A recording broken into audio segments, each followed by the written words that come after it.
दोस्तों, target with PS Parihar channel में आपका स्वागत है। सुबह के इस वीडियो में ऐसी सूचनाएं होती हैं जो विभिन्न समाचार पत्रों पर छपी हुई होती हैं और विद्यार्थियों के लिए आवश्यक होती हैं। तो आइए शुरू करते हैं और देख लेते हैं कि आज के समाचार पत्रों में ऐसी कौन कौन सी सूचनाएं हैं। तो वीडियो को जल्दी से लाइक कर दें, शेयर कर दें। जिन छात्रों ने चैनल को अभी भी सब्सक्राइब ना किया हो तो जल्दी से सब्सक्राइब कर लें ताकि आप लोगों को भी इसी तरीके की ऑथेंटिक अपडेट सबसे पहले मिलती रहे। आगे बढ़ने से एक और सूचना है कि अगर आप लोग सिविल सर्विसेज की तैयारी कर रहे हैं तो ग्रेड अप पर जाकर के आप लोग अपनी तैयारी पूरी कर सकते हैं, चाहे वो परीक्षा यूपीएससी की हो या किसी भी स्टेट की पीसीएस की परीक्षा। बेस्ट फैकल्टी के द्वारा लाइव कोर्सेज उपलब्ध हैं, ऑनलाइन मॉक टेस्ट उपलब्ध है और अगर आप लोग डेमो क्लासेस देखना चाहते हैं तो जो उसकी लिंक है वो मैंने डिस्क्रिप्शन बॉक्स में दे दी है। आप लोग वहाँ पर जाकर के डिस्क्रिप्शन बॉक्स में डेमो क्लासेस भी देख सकते हैं। चलिए शुरू करते हैं आज की सूचना को। आज की सबसे पहली सूचना है रोजगार के लिए आज सबसे बड़ा ट्विटर अभियान है। पूरे प्रदेश के जो छात्र हैं आज उत्तर प्रदेश सरकार से रोजगार की मांग कर रहे हैं। योगी रोजगार दो और इसी के साथ में जो प्राथमिक शिक्षक के जो विद्यार्थी हैं जो लगातार कई महीने से प्रदर्शन कर रहे हैं उनका भी एक अभूतपूर्व ट्विटर अभियान होने वाला है। और सच्चाई भी यही है कि इस सरकार ने रोजगार नहीं दिया है, कभी नियमावली के बहाने, कभी ओटीआर के बहाने, कभी पीईटी के बहाने। पूरी भर्तियों को इस सरकार ने रोक करके रखा है और जो 68,000 69,000 वाला जो मामला कोर्ट वाला, उसमें भी गलती सरकार की ही थी। कट ऑफ उसने पहले बताया नहीं था, मामला कोर्ट में चला गया था, सरकार अपने साजिश में कामयाब रही। कुल मिलाकर के पूरी भर्ती को उसके ने लटका कर रख के रखा और उसके बाद में नई प्राथमिक शिक्षक भर्ती भी नहीं आई है। यानी कुल मिलाकर के उत्तर प्रदेश में जितनी भी भर्ती बोर्ड है वो सब रुके रहे हैं पूरे 4 साल तक और अभी भी किसी भी परीक्षा की जो एग्जाम डेट है वो घोषित नहीं की गई है। विद्यार्थियों को नहीं पता है कि टीजीटी पीजीटी का एग्जाम कब होगा, विद्यार्थियों को नहीं पता है कि दरोगा भर्ती का एग्जाम कब तक होगा, विद्यार्थियों को नहीं पता है कि पीईटी का एग्जाम कब होगा और इसी तरीके से जो पुरानी भर्तियां रुकी हुई हैं वो भर्तियां कब पूरी होंगी विद्यार्थियों को कुछ नहीं पता है। तो फिलहाल आज का जो हैशटैग वो आप लोग यहाँ पर देख लें, आपके सामने लिखा हुआ है योगी रोजगार दो। ये देख लीजिए, हैश है योगी, हिंदी में लिखना है, अंडरस्कोर लिखना है, रोजगार लिखना है और अंडरस्कोर है और दो, इसको लेकर के आप लोग ट्वीट करिए।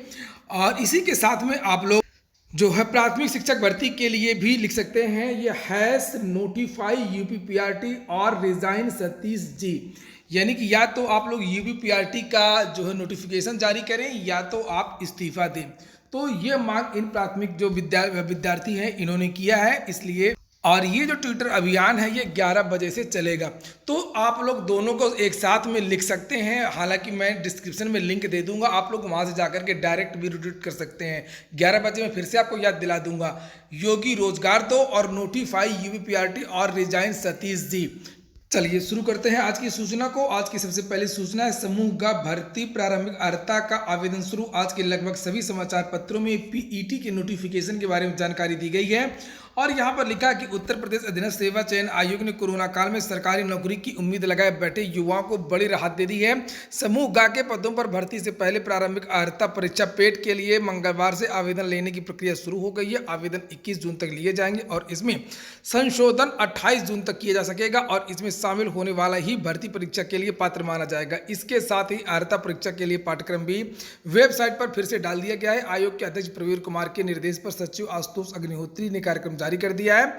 समूह ग के पदों पर अब भर्ती द्विस्तरीय परीक्षा प्रणाली के आधार पर होगी। पहली अर्हता और दूसरी मुख्य परीक्षा होगी और यहाँ पर पूरी जानकारी दी गई है, जिसके बारे में मैंने कल ही एक वीडियो बनाया था कि इस भर्ती में जो है समूह ग के 1900 से लेकर के 4600 ग्रेड पे की जो भी भर्तियां हैं वो सभी भर्तियां इस पर आएंगी और अभी पदों की संख्या के बारे में कोई भी जानकारी नहीं दी गई है। लिखा है कि प्रारंभिक अर्हता परीक्षा के लिए आवेदन व फीस जमा करने की अंतिम तिथि 21 जून है और इस तिथि के बाद कोई भी आवेदन स्वीकार नहीं होगा। आवेदक अपने आवेदन का प्रिंटआउट तब तक निकाल सकेगा जब तक उसकी फीस का समायोजन बैंक के द्वारा नहीं किया जाएगा। लिखा हुआ 21 जून तक अथवा उसके एक सप्ताह के अंदर 28 जून तक अनिवार्य रूप से समायोजन करवा लें। वहीं पर मृतक आश्रितों के बारे में भी जानकारी दी गई है कि जिन शिक्षकों की मृत्यु हो जाती है उनके आश्रितों को सुपर टीईटी नहीं देना होगा। लिखा है कि मृतक आश्रितों को मिलेगी लिखित परीक्षा से छूट। टीईटी पास मृतक आश्रितों को शिक्षक भर्ती की लिखित परीक्षा से छूट दी जाएगी।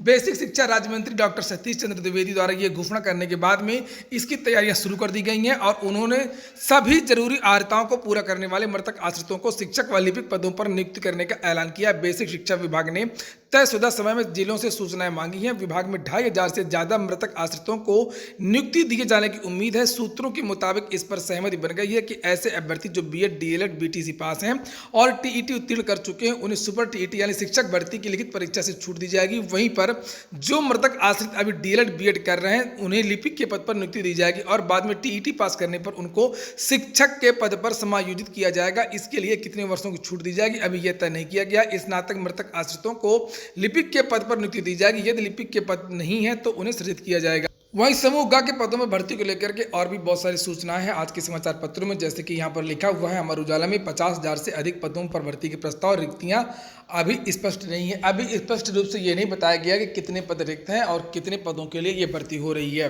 जबकि पिछली लगभग 8 भर्तियां हैं जिनका परीक्षा है वो कई सालों से नहीं हुई। ये बात पुरानी भर्तियों की हो रही है, लेकिन आयोग ने पीईटी की प्रक्रिया जरूर शुरू कर दी है, लेकिन 8 पुरानी भर्तियों की लिखित परीक्षा अभी तक नहीं हो पाई है। ये भर्तियां पिछले 2-4 साल से लंबित हैं। इन भर्तियों से संबंधित अभ्यर्थी असमंजस में है कि पहले उनकी लिखित परीक्षा होगी या पहले नई भर्तियां होंगी।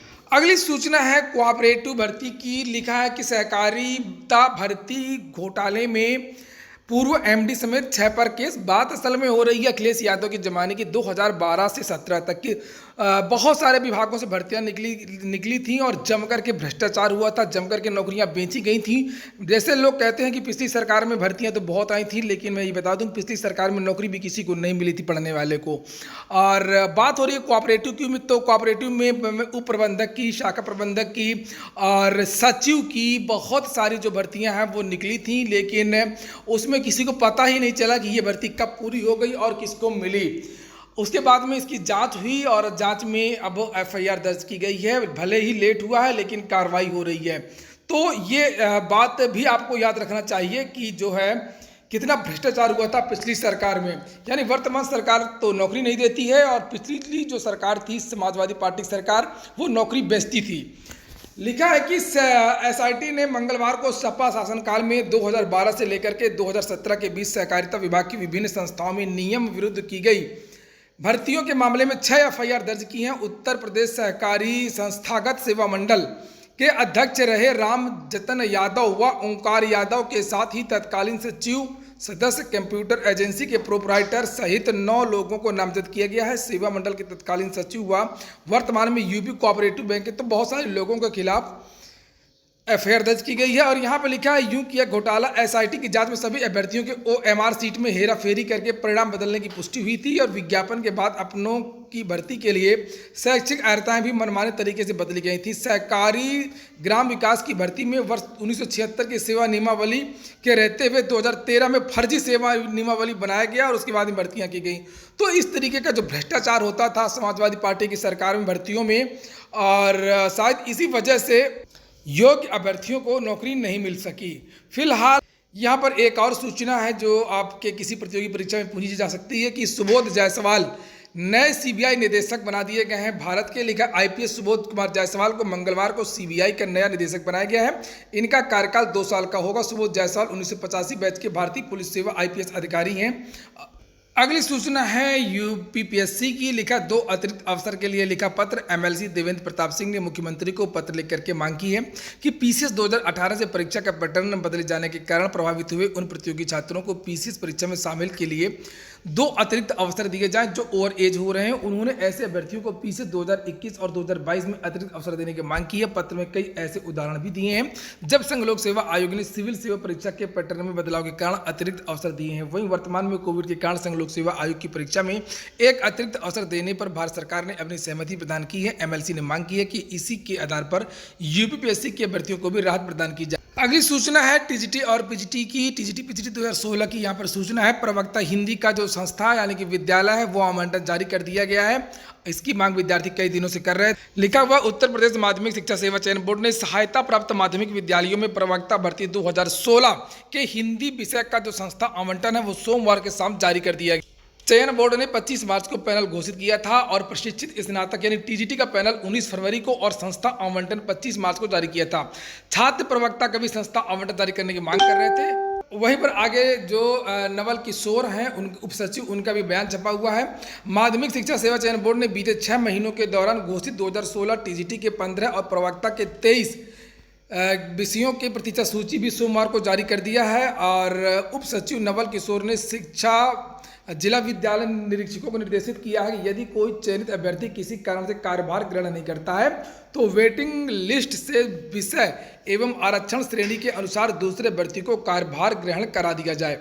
चलिए बात कर लेते हैं थोड़ा सा करंट अफेयर की। लिखा बेजोस मस्क को पीछे छोड़ करके बर्नार्ड बने दुनिया के सबसे अमीर। लिखा हुआ फ्रांस के उद्योगपति बर्नार्ड अर्नाल्ड 72 साल के हैं और अमेजन के जो मालिक हैं जेफ बेजोस और टेस्ला के जो सीईओ हैं एलन मस्क, इसको पीछे छोड़ दिया है और दुनिया के सबसे अमीर शख्स बन गए हैं।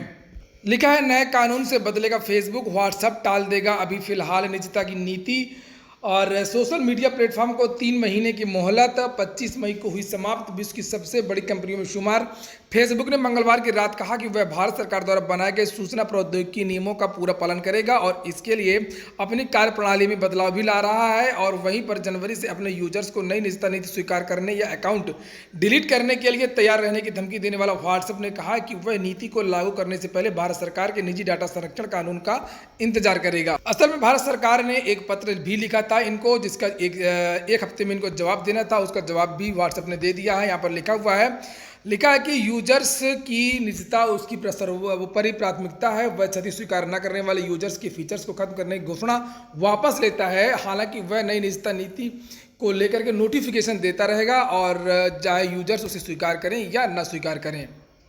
आईपीएल के जो बाकी मैच हैं वो यूएई में होंगे, संयुक्त अरब अमीरात में। लिखा है आईपीएल 14 के शेष 31 मैच अब संयुक्त अरब अमीरात में 18 या 19 सितंबर से हो सकते हैं। इस महीने 4 मई को जैव सुरक्षा वातावरण के बीच T20 लीग में कोरोना संक्रमण के कई मामले मिलने के बाद में इसे अनिश्चित काल के लिए स्थगित कर दिया गया है।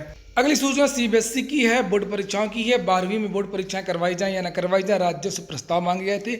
ज़्यादातर राज्यों ने कहा कि परीक्षाएं करवाई जाएं, लेकिन परीक्षाओं के लिए कुछ सूचना भी दी हैं कि किस तरीके से परीक्षा होनी चाहिए, कुछ प्रस्ताव भी दिए हैं। इनको लेकर के मंथन जारी है, अभी कोई भी निर्णय नहीं लिया गया है। राज्यों का तर्क है कि अगर परीक्षा नहीं होती, विद्यार्थियों को ऐसे प्रमोट कर दिया जाता है तो बच्चों को जो भविष्य में दिक्कत आएगी, चाहे वो नौकरी वाली बात हो या कोई बड़ा एंट्रेंस एग्जाम हो। तो ठीक है दोस्तों, ये हो गया आज का वीडियो अगर आपको अच्छा लगा तो लाइक कर दें। जिन छात्रों ने चैनल को सब्सक्राइब ना किया सब्सक्राइब कर लें।